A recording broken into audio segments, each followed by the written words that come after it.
Hey there everyone, this is Jessica from DomesticatedMe.com, and in today's video I am going to be showing you the Maybelline by Ashley Longshore collection. If you're unfamiliar with Ashley Longshore, she is an amazing pop artist, painter, sculptor. She does a lot of things. She's designed handbags and much more. She has been called fashion's art darling. She's just everywhere and she's so awesome, and she's based in New Orleans. Her studio is there and gallery is there, and she's so fun. Check out her work because she's just awesome. And she's collaborated with Maybelline. She has done the artwork for this Superstay Matte Ink collection. So I'm really excited to check these out and show you how they wear and how they look.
And that was the entire Maybelline Superstay Matte Ink collection in collaboration with the artist Ashley Longshore. I hope that you enjoyed this video. Please give this video a like and share it if you did. If you know anyone who might be interested in this collection, who loves art and loves beauty, they should definitely check this out.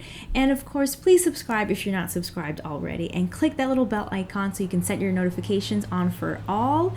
That way you will be notified as soon as my videos go out. I cover everything from beauty to fashion to travel, you name it, I cover it all. And of course, use that comment section below to write any questions, make any requests, or just say hi. I love to hear from you. Click or tap right here to watch my last video, or click down below to watch another video that you might enjoy. Thank you so much for watching. Stay tuned.